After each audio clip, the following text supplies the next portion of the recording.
The Shackles of Fate, The Tragedy of Fenrir. Chapter 1. The Prophecy of Ash. In the golden halls of Asgard, the gods lived in a state of growing unease. A prophecy from the Valva, the ancient seeress, had chilled the blood of Odin himself. She spoke of a wolf whose jaws would touch the heavens and the earth, a beast destined to devour the sun and kill the All-Father during the final battle of Ragnarok. This monster was Fenrir, the son of the trickster god Loki and the giantess Angrboda. When the gods first brought the wolf pup to Asgard, he was small, almost innocent. But Fenrir didn't grow like a normal creature, he grew like a dark shadow consuming the light. Every hour he became larger, his eyes burning with an ancient, predatory hunger. Only the god Tyr was brave enough to feed him, but even he saw the cold intelligence growing in the wolf's gaze. Chapter 2. The Strength of Gods. The gods realized that if they didn't bind Fenrir now, the world was doomed. But they feared the wolf's strength, so they approached him with a game. They brought the heaviest iron chain ever forged, called lading. "Show us your strength, Fenrir," they challenged. "See if you can break these links." The wolf looked at the iron, felt its weight, and with a single shrug of his massive shoulders, the chain shattered like dry twigs. The gods, hiding their terror, forged a second chain, Dromi, twice as thick and twice as heavy. Fenrir smiled, showing teeth like jagged obsidian. He kicked once, and the iron exploded into 1,000 shards. The gods realized that physical strength was useless against the spawn of Loki. Chapter 3. Gleipnir, the impossible ribbon. Odin sent a messenger to the deepest caves of Svartalfheim, where the dwarves, the masters of the impossible, resided. He asked for a shackle that could hold the end of the world. The dwarves labored in their glowing forges, but they didn't use steel. They used 6 ingredients that no longer exist in our world: the sound of a cat's footfall, the beard of a woman, the roots of a mountain, the sinews of a bear, the breath of a fish, the spittle of a bird. When they finished, they produced Gleipnir. It wasn't a heavy chain, it was a thin, shimmering ribbon of silk, as light as a summer breeze. But it was woven with the strongest magic in the universe. Chapter 4. The Sacrifice of Tyr. The gods invited Fenrir to the island of Lyngvi. When they showed him the silken ribbon, the wolf sensed a trap. "There is no glory in breaking a toy," Fenrir growled. "But if this ribbon is magical, I will not let you bind me." The gods mocked him, calling him a coward. Fenrir made a deal: "I will let you tie me, but only if one of you places his right hand in my mouth as a pledge of good faith." The gods went silent.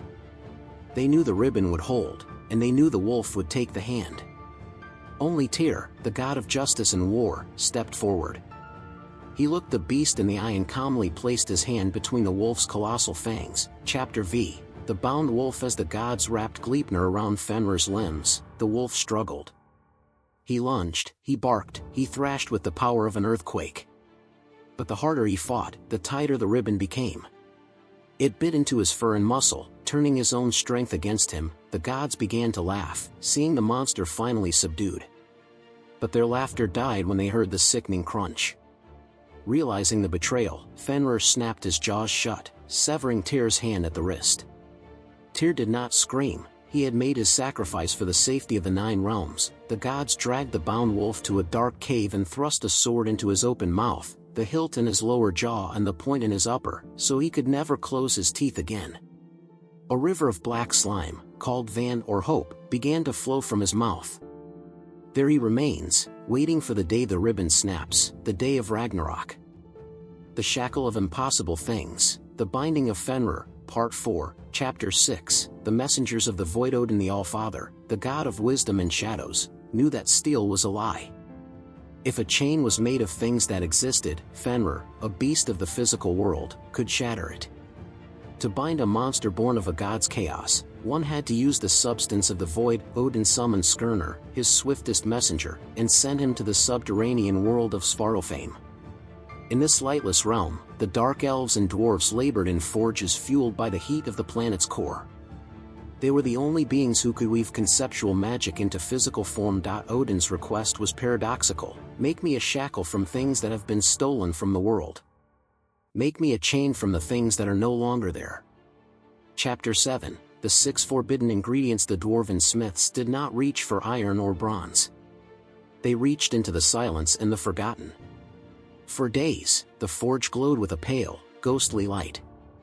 Into the crucible, they threw the sound of a cat's footfall. This is why, to this day, a cat moves in absolute silence. The sound was harvested and forged into the ribbon, the beard of a woman, a concept of something that nature intended but then withdrew, the roots of a mountain, not the stones, but the invisible grip that keeps the earth from drifting, the sinews of a bear, specifically, the bear's ability to feel pain and mercy, leaving the animal only with its rage, the breath of a fish, the air that exists underwater, which no man can breathe, the spittle of a bird, the moisture of the sky that never touches the ground. The result was Gleipnir. It was not a chain. It was a shimmering, translucent ribbon, as thin as a spider's silk and as soft as a lover's touch. But it was heavier than the world's sins. Chapter 8. The island of Lyngvi. The gods invited Fenrir to the desolate, rocky island of Lyngvi, located in the middle of Lake Amsvartnir. They brought him there under the guise of a final test of his glory. "Look at this ribbon, Fenrir," Odin said, holding the silk between two fingers. "The strongest iron failed to hold you. But perhaps this small toy will be your true match. Or are you afraid of a piece of thread?" Fenrir looked at the ribbon. His nostrils flared. He didn't smell iron or oil. He smelled the nothingness within the silk. He sensed that this was not a physical object, but a spiritual trap. His golden eyes narrowed, and a low growl caused the lake's water to ripple. "There is no fame in breaking a thread so thin," the wolf hissed. "But if there is magic in this silk, I will not let it touch my skin. Unless one of you proves your honesty. Unless one of you puts his life on the line." Chapter 9. The silence of the gods. The gods stood on the shores of Lake Amsvartnir, their faces pale in the twilight. The silken ribbon, Gleipnir, shimmery and thin, lay between them and the beast. Fenrir, a mountain of black fur and ancient hunger, sensed the trap. He smelled the nothingness within the silk.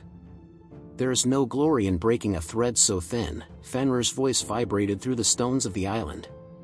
"But if this ribbon is forged with magic, I will not let it touch my skin. I will not be a prisoner of your fear." He looked at the Aesir. One by one, the mighty gods of Asgard looked away. Thor gripped his hammer, Odin clutched his spear, but none stepped forward. They knew the truth, the ribbon would not break. "I will let you bind me," Fenrir hissed, his eyes glowing like dying stars. "But only if one of you proves your honesty. Place your right hand in my mouth as a pledge. If the ribbon holds and you do not free me, I shall take the hand." Chapter 10. The vow of Tyr. The silence that followed was heavier than the chains of iron. The gods knew the price. To save the world, they had to become liars. Then, Tyr, the god of war and justice, stepped forward. He did not look at his brothers. He looked only at the wolf. Tyr was the only one who had fed Fenrir when he was a pup. He was the only one the wolf somewhat trusted. Tyr calmly removed his golden gauntlet.